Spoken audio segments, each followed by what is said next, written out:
Hey, welcome back to Babylon Blues. It is Sunday, and I hope it was a good day for you. It was a blessed day for us. It was uh, as our deacon's moderator would say, hashtag blessed.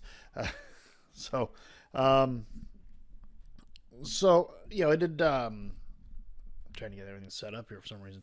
Um, so I did my morning reading this morning, of course, um, and it was a fairly busy day. I keep on wanting to get Taboo done for you, and I think what's going to end up happening is Wednesday I'm going to do the two seasons, the season finale, and the episode before at the same time. I think that's what's going to have to happen with that. Sorry, folks. Is what it is. But tonight we're going to do rooms.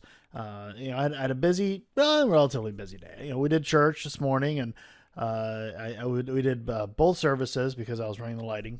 We did both services because I was running the lighting, the stage lighting, which is probably the easiest of the tech jobs. Um, and I, then we came home. We got home about 1 o'clock, and uh, sat around. I figured out the music for small group tonight, and we did small group, and so now it's the end of the day, and I want to get one more thing done tonight. And this isn't going to post until tomorrow, but I want to get it done tonight, just so that because you know what, I need to do some light reading. So we're going to do Rooms Chapter 8. And in Rooms Chapter 8, Micah is he has to deal with Julie somehow. But so we're just gonna jump right into it here. Rooms Chapter 8. Julie was right. He had to decide if his future had her in it soon for both of them. Saturday morning, Micah sat in his overstuffed leather chair and watched the Pacific's horizon through a pair of Steiner binoculars, wishing the choice was simple. Part of him wanted to be with her forever, but if the proverbial gun was pressing into his temple, he'd probably decide on a life without her. What a mess. No question, the house was a monkey wrench central. It'd be a lot less complicated to dump the thing, marry Julia, and get on with Rimsoff's conquest of the world. Leave this place? It was a logical choice, but the right choice? No clue. It felt like he was playing tug of war. Rimsoff, Seattle, and Julia on one end, the house, Cannon Beach, and Rick on the other. He was on the rope.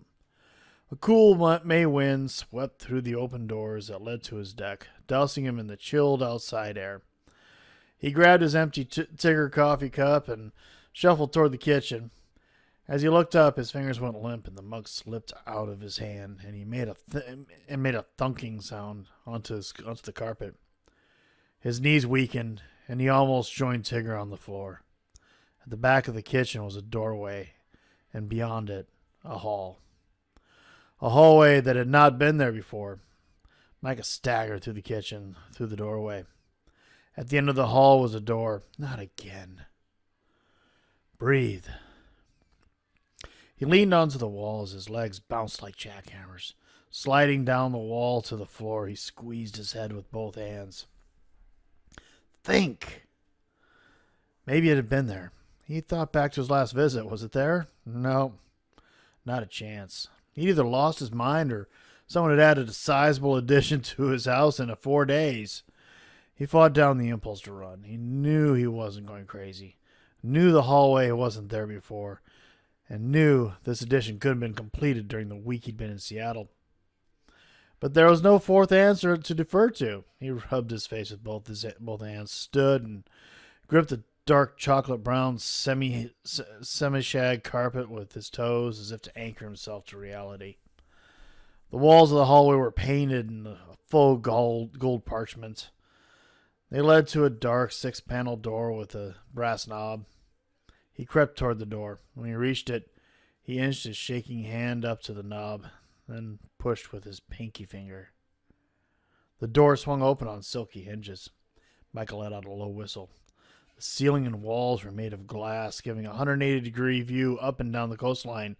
2 chairs made from Brazilian Tauri wood. I can't even pronounce that. Tauri wood, hardwood, faced the front windows, and a bookshelf set along the back held what looked like picture books. In the middle of the room, an easel held an oversized canvas. Next to it were a myriad of brushes and oil paints, along with sketches and photos of ocean landscapes. Micah stared at the canvas. A stream meandered down an ocean beach through logs and rubbed smooth by winter storms, and the artist has started creating jade ocean waves. Mountains shot up in the distance, and the rough outline of trees along the shoreline had been started. The painting exploded out at him. He could almost hear the gurgle of the stream running over sand and rock and see the wind weaving through the trees. Micah traced the edge of the beach with the tip of his fingers, feeling the undulation of oil paint on canvas, imagining the soft, grainy feeling of running his hands through warm sand. The shadows cast by the mountain felt cool. Seagulls crying overhead filled his ears, and the ocean thundered, explaining everything and telling nothing. This was creation. No photo could ever capture the emotion of a painting like this. This was legacy. It stirred a longing to create more than software. This was art worth devoting a life to. Pinpricks of joy fired off inside as he took it in. The painting wasn't even a third complete, yet it captivated him. After 20 minutes, he left the room, trepidation and pleasure filling him simultaneously. This room? Impossible. Yet it was here. He closed the door, then stood gazing at its surface. The room was a treasure. He placed his fist on the door, then slowly opened his fingers, stretched them to the point of pain as if he could cover the whole door with his hand. The finish on the wood felt like cool silk. This house held secrets.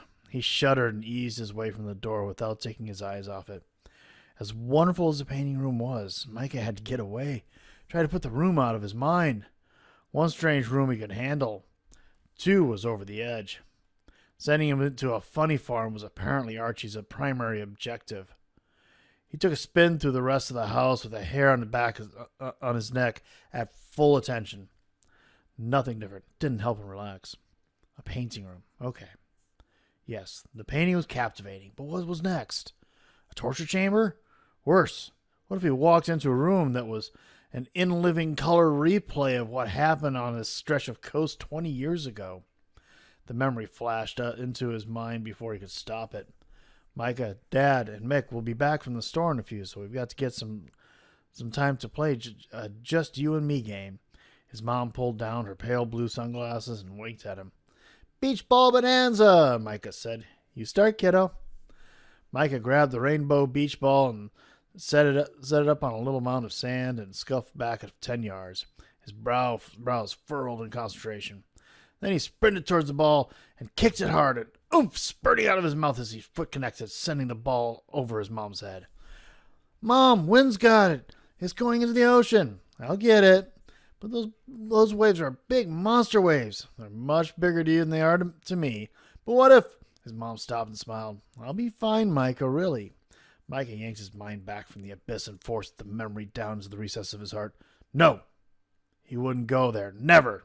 Nice try, Archie. He grabbed a Diet Coke and paced through the living room, staring at the fireplace, out the windows at the storm clouds and gathering over the ocean, at the hallway leading to the painting room. Going crazy was not an option. He should get it over with, sell the place, or simply leave and never come back. Push the house out of his mind, get things right with Julie, and move on with his life. She deserved a ring. He deserved his sanity. He would do it. Put the house on the market and set a wedding date. Micah picked up his cell to call Julie. A second later, he tossed it onto the hunter-green couch in the front of his fireplace. Impossible. Julie was right. In spite of what happened to his mom here, this place had a grip on him, and his heart was changing addresses, which would make their meeting on Monday a powder keg. That finishes up Chapter 8. That's crazy. Another room, guys and gals. I was being inclusive here. But yeah, another room showed up, and this is all glass, 180-degree view, and it's a painting room to sit in and paint. And apparently a master's in it. You know what I'm saying? It sounds like something. It sounds like a great painting in there. So, what do you think? What do you think this is meaning to him? We heard a little bit about the story about the tragedy that happened here, and it sounds like the tragic event is we're getting another piece of that puzzle. So what do you think? Do you think Micah's losing his mind? Do you think these rooms that are suddenly popping up, they have meaning? Coming from somewhere? What do you think is going on? Where did this painting room come from? And who painted it? Who built this suddenly? And why are these rooms popping up?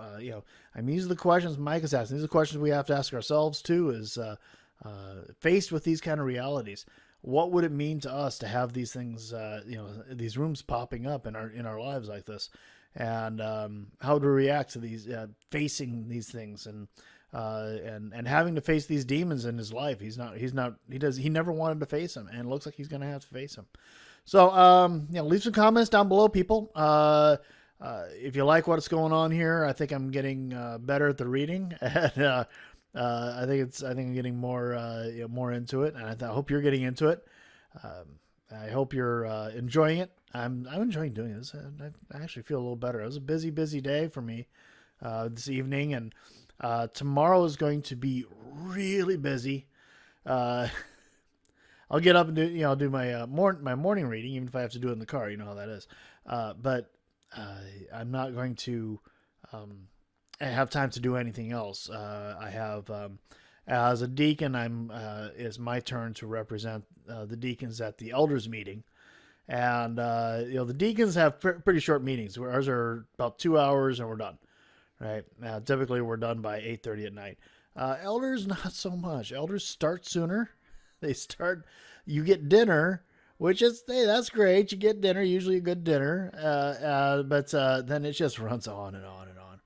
I'm kind of hoping that sometimes they'll cut the deacon loose because they have some private business that the deacons don't need to be involved with, and I'd be okay to take off early. So anyway, so I probably won't have time to do anything tomorrow night. I'm just going to put that out there right away. I haven't even had time to do my guitar practice properly this week. It's been that kind of week. So, but hey, that's okay. We're serving the Lord. We're serving a great Lord, and He's taking care of us. I had a good time playing guitar for my small group tonight. Played 3 songs, and they sang along rather well. We had a new person in our small group, which is nice. We like that. So. Beyond that, everybody have a great time. Hope you enjoyed this reading. Enjoy yourself throughout the rest of your day. This week is getting started, and I think it's going to be a great week. I really do. So God bless. Bye-bye.